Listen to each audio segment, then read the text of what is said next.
Another alert right now on the political front. We now know that we could have two more Republican candidates in the race next week. Get ready for news on Tim Scott on Monday.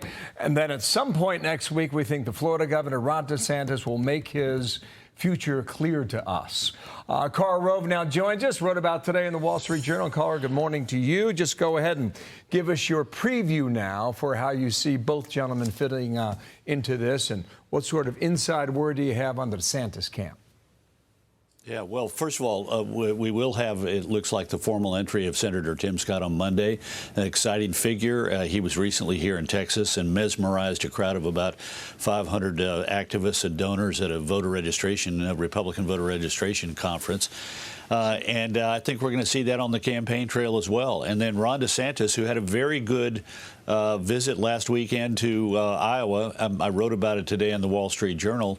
It was amazing how 2 days changed the coverage of Ron DeSantis from being, in deep trouble to being an effective candidate who was connecting well with voters in Iowa and demonstrated some personal skills on the campaign trail that somehow or another had escaped the attention of many observers and journalists before his visit. So, we're at the beginning of a long process. Everybody gets to have a chance to shine. Everybody gets a chance to be in the barrel with bad press.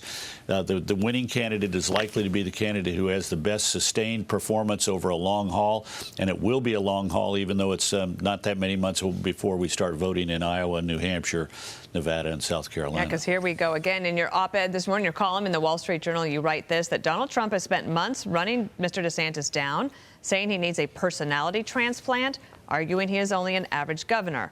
Many wonder, if Mr. DeSantis is so bad, how was he reelected by nearly 20 points in a difficult year for Republicans and able to advance successful policy? Do you think that that will be something that DeSantis tries to use to deal with this gap? And I can show you the Fox News poll, our most recent one of 2024 GOP presidential nominees. Donald Trump at 53%, Ron DeSantis at 21%, the rest way down in the low single digits. Yeah. Well, two points. One is I was mystified that the former president spent so much time trying to take down DeSantis. He lowered the expectations for DeSantis and raised some questions in people's minds, like the question of, if this guy is so bad, how did he win so big? So DeSantis benefited from that, because Trump was not going to get him out of the race, and Trump was lowering the expectations for him. The other thing, though, is the former president is spending a lot of time hyperventilating about the latest poll results. And again, that's a mistake. First of all, the early polls are not necessarily that determinative of what's going to happen at the end. Think about this. Rudy Giuliani led in 2008. Hillary Clinton led in 2008. Days before they started voting in Iowa in 2012, Newt Gingrich was ahead. Jeb Bush was leading at this time in 2016. So the early polls are not necessarily determinative of what happens at the end. So why spend a lot of time talking about them? Because those polls are likely to tighten as people get into the race and sort of catch some public attention and they get better known. Those numbers are likely to tighten.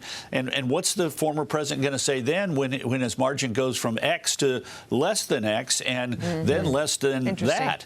I mean, this is a mistake on his part, in my mind. He should be spending his time not knocking DeSantis, in my opinion, and not spending so much time on the polls like I'm inevitable, but instead telling us what it is that he wants to do in a second term if he were to be the Republican nominee. And instead, Karl, it is entirely retrogressive. That's why these debates are going to be so important. And we've got the first one in August, because you're going to have Republicans on stage who are going to have to promote their own policies and explain to voters how they would be different from how Donald Trump ran his own policies when he was president.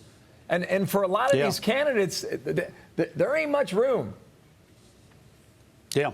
Well, and also a big question looming over this is Donald Trump going to appear? He's already said that he's not necessarily committed to doing the debates. He doesn't think he needs to do them. And he has said, he complained that the second debate is going to be held at the Ronald Reagan Library. He doesn't want to go to the Reagan Library because the chairman of the Reagan board is also the publisher of the Washington Post. So, this is going to be a lot of drama around this. But at the end of the day, I think everybody shows up.